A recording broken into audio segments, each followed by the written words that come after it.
Hey, how's everybody doing? Welcome back to Ask That Podcast here on YouTube. Give me a second. I'm sorry. I'm filming in a different location. It's dusty, sawdust, and making me cough. Let me get a drink. What we got here is this is a Gwandanaland comic that I might have the only copy of. This was print on demand stuff when they were working with Amazon. They're not at Amazon anymore. They went to Barnes and Noble. One of those are not there anymore. They're at Lulu. Last time I looked, I have not looked in a while. When I first started doing these back in the day, the guy at Random loved these videos, me doing these flip through videos. So I haven't done these, and I'm reading. I've read. Sorry, goddamn. The Erie Publications big old hardcover book by Mike Howlett. I've read most of it before, but I'm reading it all the way through right now. It's become like my breakfast and lunch read. Or I want to sit down and rest for a few minutes and just kind of get my brain off of all of a sudden read for a bit. So I thought, well, I'm going to go back and do the only Erie Publication stuff I got because I don't have any originals. The originals just cost too much, especially for like bad shaped copies. Like if it was $10, if you're a decent reader copy, I'd pay that. But man, $10 don't get you much on these. And their covers are half the fun. This is Tales from the Tombs, number 5, June of 70s cover date, 50 center. And this is, look at this cover. You got like a werewolf kind of monster here.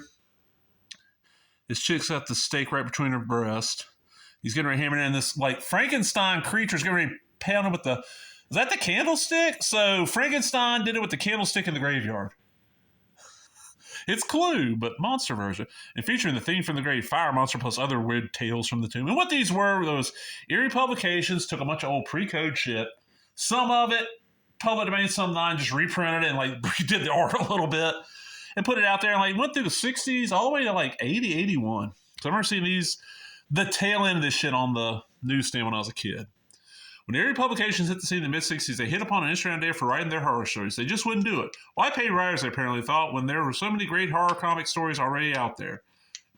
So Erie took stories already in print, mostly from the early 50s, and gave them stars redrawn in a modern vein, generally more graphic, more gory. Sometimes the original story was reworked. More often, it was redrawn altogether.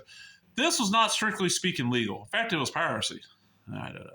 Either way, Erie put out some excellent work and left comic historians an interesting study.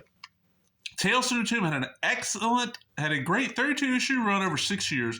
Some classic examples of excellent stories of the golden age of horror and modern artistic interpretation, comic history from Gwandanaland, Theme from the Grave, and then a fire monster. So let's go check this out. I'm going to try something real quick. Give me a second here.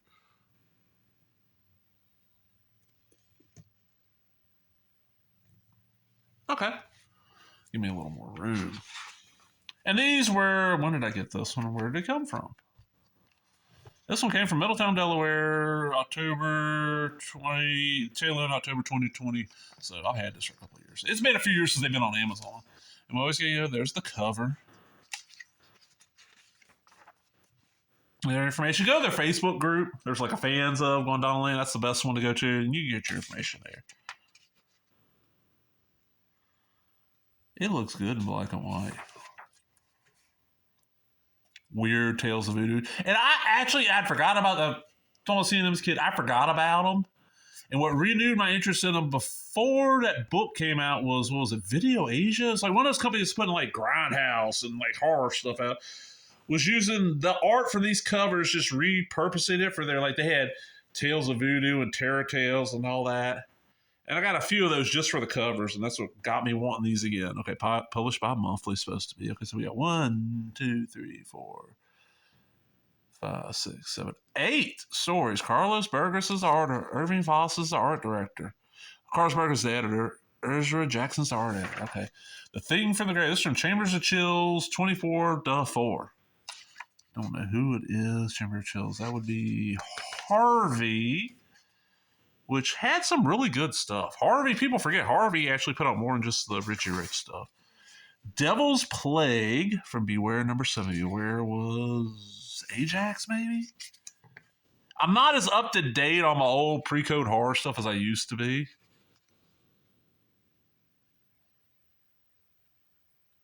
Okay, I'm partially colorblind, but like this gray wash right here, to my eyes on this camera screen, it's having a little hint of blue to it. So, but not in person. Like I'm looking at it off camera. I'm like, okay, what is that? Okay, it's a camera trick. It's a camera playing tricks on me.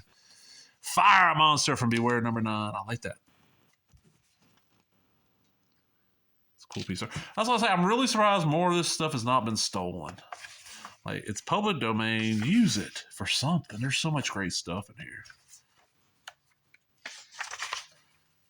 So much great art. Okay, Blood in the Sky. Haunted Thrills 11. Haunted Thrills. Was that Comics Media?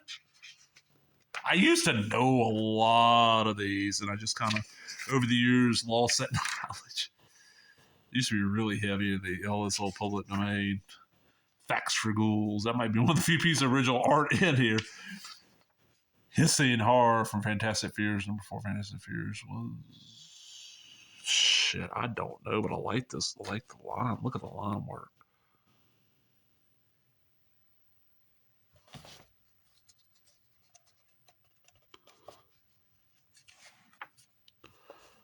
The shading. Like, this is some... And these look good. Like I should have. Oh, the witch doctor recounts the weird story of the zombies bride. Fantastic Fears #3. This is ones I wish I grabbed a lot more of these. I got a lot of the Skywald stuff, but I don't know if he didn't start doing these till towards later on, or if I just didn't notice them on there. So I only have these two, and I should have got some of the bigger collections.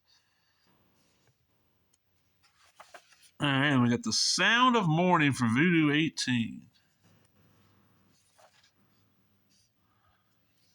Oh, man. It's not that bad when you get towards the end of this page. You just want to flip a little quick. Oh, the Polaris nuclear sub over 7 feet long. Remember the episode of Get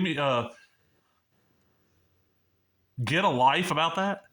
The old Chris Elliott show? How many people remember the monster size monster, 7 feet tall? It's like a garbage bag with a printer on it. And then the last page of the story. And then, of course, we got our little... And here, so, yeah. Cool little piece. And like I said on the other one I did, what was it? Tales of Voodoo. These are print on demand. I might be the only one that has these. These are individuals. I think a lot of people bought the big collections. I just wanted a little taste. So I might be the only one that has these.